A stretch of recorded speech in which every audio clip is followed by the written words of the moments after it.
I logged a lot of miles getting ready for that day, and downed a lot of Wheaties. In fact, Wheaties has been on my breakfast table since I was a kid. Bruce Jenner roared onto the world stage in 1976 as an Olympian, hailed as the world's greatest athlete, a model of masculine prowess.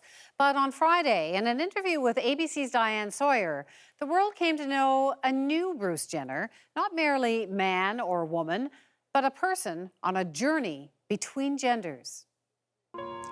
I would say I've always been very confused with my gender identity.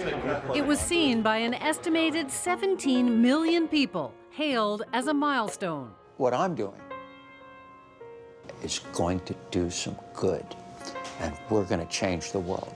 The world is already changing. Last June, Laverne Cox of Orange is the New Black graced the cover of Time. It was a dream come true. Andrei Pejic already had the fashion world by storm before his change. After becoming Andrea, she scored a major beauty campaign. Jenner has brought a transgender cultural moment to new heights. For all intents and purposes, I am a woman. But it isn't the first moment. In the news once again is Christine Jorgensen. In the 50s, Christine Jorgensen's sex change launched a lifetime in the public eye. Christine's been credited with having more newspaper space than any other individual in the history of journalism. It seemed like there were so many big, important things. I never understood why I was the one that had to be on the front page. And it launched an era of fascination with the increasingly porous border between man and woman. Well, Diana, now that you're officially a woman, how does it feel? I feel absolutely marvelous. Dr. Richards used to be a man until he had a sex change operation, and that has caused quite a stir in tennis circles. Is the 36-year-old model, who was once a man, now legally a woman? The public was fixated on how well trans people fit into their new gender. Can you have normal sexual relations with the woman you're living with now? Mm-hmm.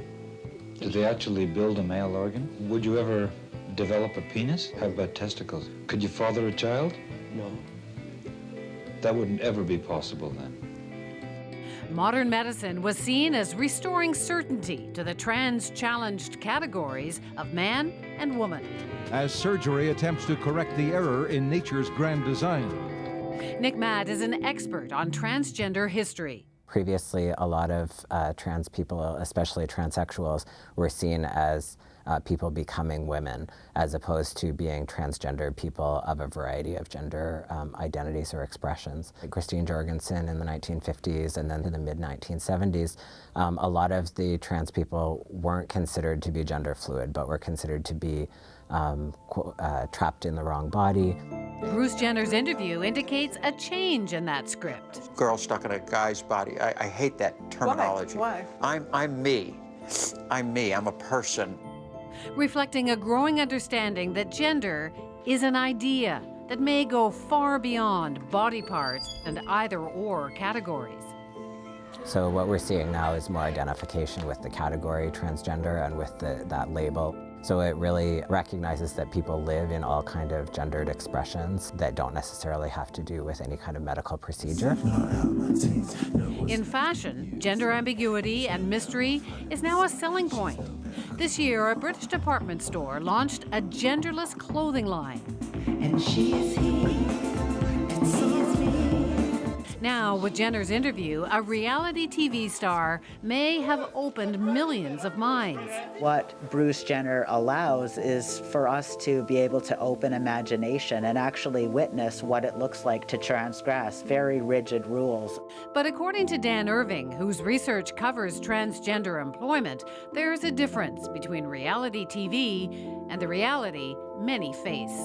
I hung myself in the bathroom. The doctor said I was dead for like 2 minutes.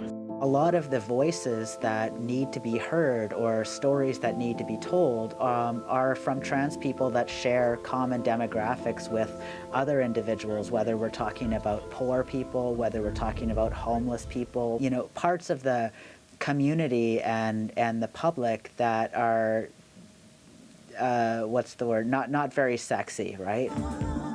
Meaning accepting trans celebrities and glamorous ambiguity may be the easy part.